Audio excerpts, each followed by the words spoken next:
Some films don't just push boundaries, they detonate them, arriving in theaters with content so disturbing, so morally confrontational, or so deliberately provocative that governments ban them, churches condemn them, and the people who made them found themselves defending their work in courtrooms and congressional hearings.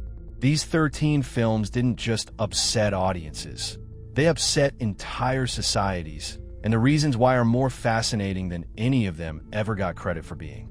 Hit that like button, subscribe, turn on notifications, and let's talk about the movies that the world genuinely tried to stop you from seeing. Number 13, Natural Born Killers, 1994. Oliver Stone's violent, hallucinatory road movie about two mass murderers turned media celebrities arrived in 1994 like a hand grenade thrown into the middle of the American culture war.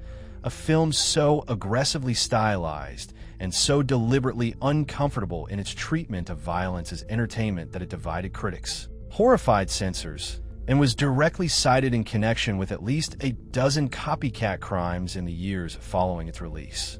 Defendants in murder trials across America and Europe claiming the film had inspired them.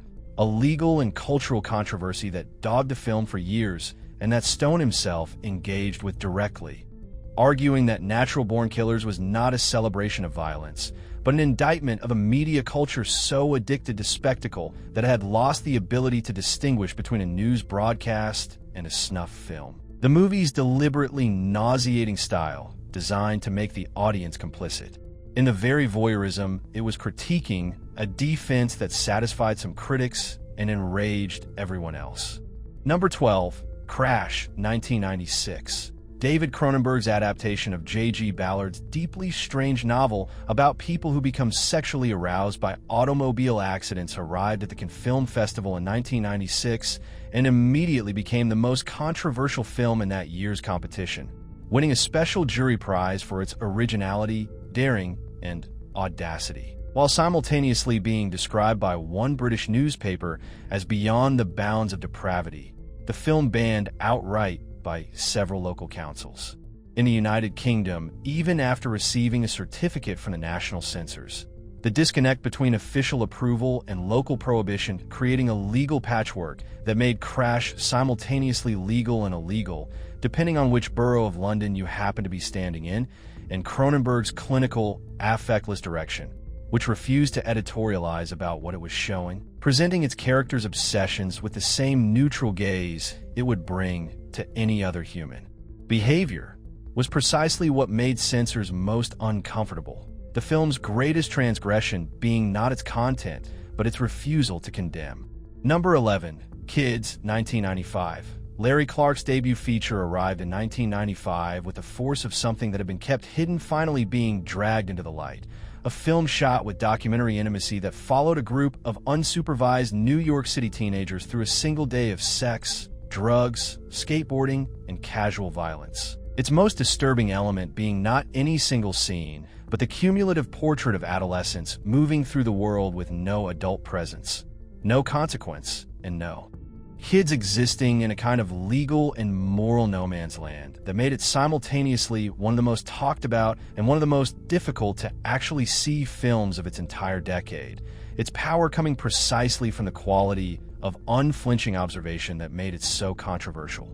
Number 10, Romper Stomper, 1992. Jeffrey Wright's brutal portrait of a Melbourne neo-Nazi skinhead gang arrived in Australia in 1992 and immediately ignited a national debate about whether a film could depict racism with such visceral, unglamorized energy without endorsing it. The film's opening sequences of gang violence against Vietnamese immigrants so aggressively shot and so uncomfortably kinetic that many viewers found themselves physically disturbed before they had time to engage intellectually with what the film was doing, and Russell Crowe's performance as the gang's charismatic, doomed leader Hando, one of the most committed and frightening star-making performances in Australian cinema history, complicated the moral picture further by making a character whose ideology was reprehensible into someone whose psychology was genuinely, disturbingly comprehensible. The film eventually banned in several countries and heavily edited in others, while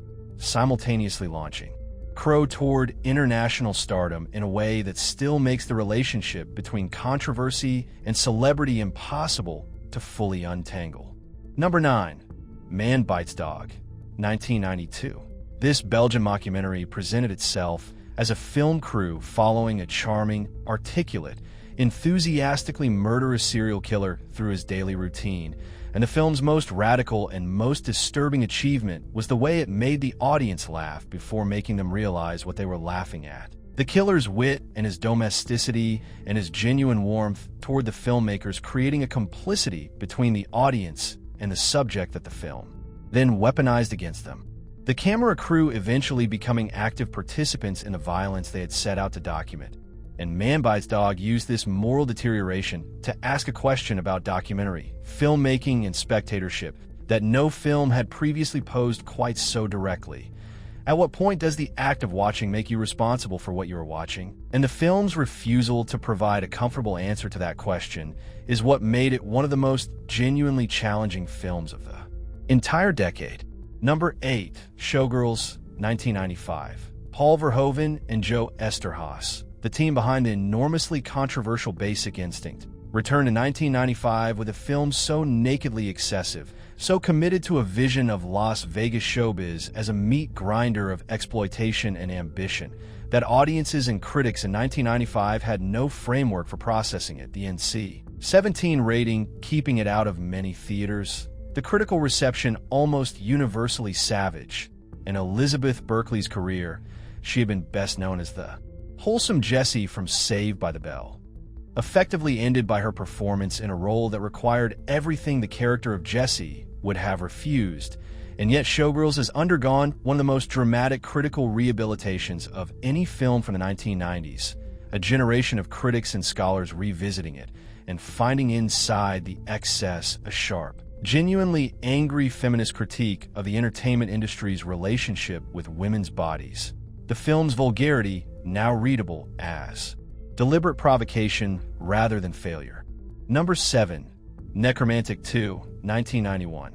Jörg Buttgereit's German horror film exists at the extreme outer edge of what cinema has been willing to put on screen. A sequel to the director's equally notorious original that follows a woman's romantic obsession with a corpse and presents its subject matter with a deadpan seriousness and a genuine aesthetic ambition that made it simultaneously more disturbing and more defensible than simple shock cinema. The German government confiscating prints of the film and attempting to prosecute Buttgereit for obscenity in a legal case that ultimately failed, but that ensured Nekromantik 2 would carry the status of a genuinely suppressed film rather than merely a controversial one. And Buttgereit has consistently maintained that the film is not about necrophilia, but about the human inability to accept mortality. A reading that serious film scholars have engaged with while most audiences remained understandably focused on the more immediate qualities of what they were being shown. Number 6. Dogma, 1999. Kevin Smith's irreverent theological comedy about two fallen angels attempting to re-enter heaven arrived in 1999 and provoked a response from Catholic organizations that was entirely disproportionate to the film's actual content. Dogma is in many ways a deeply reverent film, one that takes the existence of God seriously enough to make it the center of a comedy about faith's absurdities. But the combination of profanity, blasphemous imagery, and a plot that involved God being rendered comatose was enough to generate death threats against Smith, bomb threats against theaters screening the film, and protests organized by the Catholic League that followed the film from city to city. Distributor Miramax's parent company Disney refusing to release the film and forcing it to be sold to another distributor. The controversy eventually generating far more attention for Dogma than the film would have received if everyone had simply let Kevin Smith make his movie about angels in New Jersey without incident. Number 5. The Doom Generation, 1995. Greg Araki's deliberately excessive road movie, which the director himself subtitled a heterosexual film with an irony so thick it could be cut with a knife, followed three young people through a landscape of violence, sex, and American consumer culture rendered as a kind of fluorescent nightmare. The film's NC 17 rating, and its confrontational sexuality, and its genuine anger at the condition of American youth in the mid-1990s, making it one of the defining works of the new queer cinema movement, while simultaneously ensuring it would never reach the audience it was aimed at, the rating functioning as a wall between the film and the teenagers whose experience it was most precisely describing, an Iraqi's visual style, all saturated color and deliberate artificiality, giving the film an aesthetic fury that made its emotional content hit harder than a more naturalistic approach would have allowed. Number 4. Ebola Syndrome, 1996. Category 3 Hong Kong cinema occupied a space in 1990s exploitation filmmaking that had no real equivalent in Western cinema. A ratings category specifically designed to contain adult content that existed outside the boundaries of mainstream entertainment. And Ebola Syndrome is among the most notorious productions to emerge from that tradition. Anthony Wong's performance as a sociopathic Hong Kong criminal who inadvertently starts an Ebola outbreak in South Africa, combining genuine horror with black comedy in ways that made Western critics and censors equally uncomfortable. The film banned in multiple countries and cited as an example of the extreme content that Hong Kong Category 3 cinema was willing to produce during its most uninhibited period, Wong himself winning a Hong Kong Film Award for a performance that required him to go to places that most actors would have refused even to approach. Number 3. Bad Lieutenant, 1992.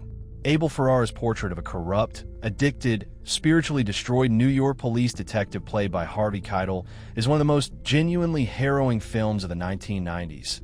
A movie that strips away every layer of professional dignity and personal integrity from its central character and then keeps stripping. Keitel giving a performance of such complete physical and psychological exposure, including a scene of naked breakdown that remains one of the most unguarded moments in American acting, that the film feels less like a crime drama than like a public confession.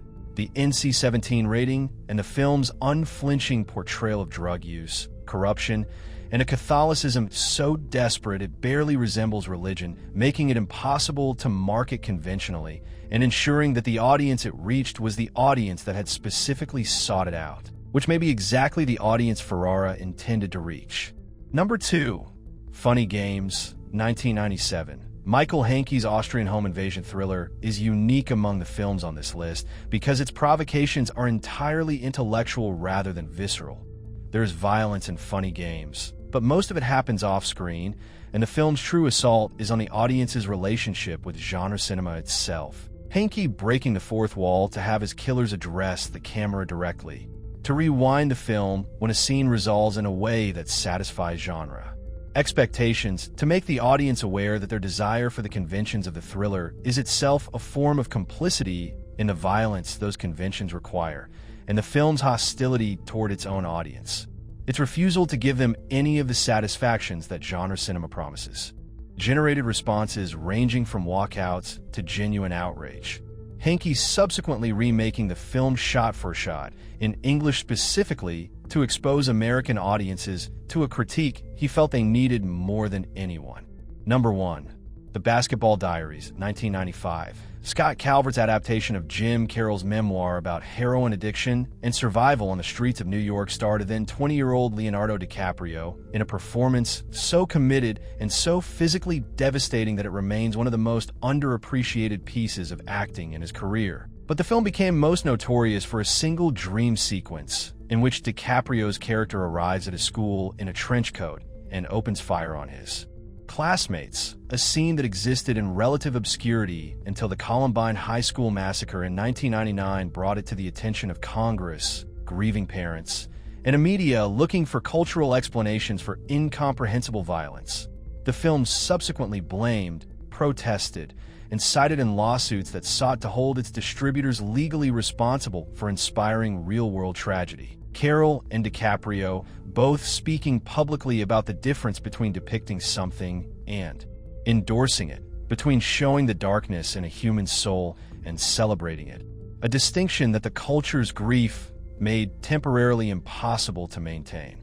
13 films that didn't ask for your comfort, didn't apologize for your discomfort, and didn't survive their moment without leaving permanent marks on the culture that tried to bury them. Banned, protested, condemned, and still being watched, still being argued about, still refusing to go quietly. If this list sent you somewhere unexpected, hit that like button, subscribe, and turn on notifications, because we go to uncomfortable places every single week, and the next one is already waiting.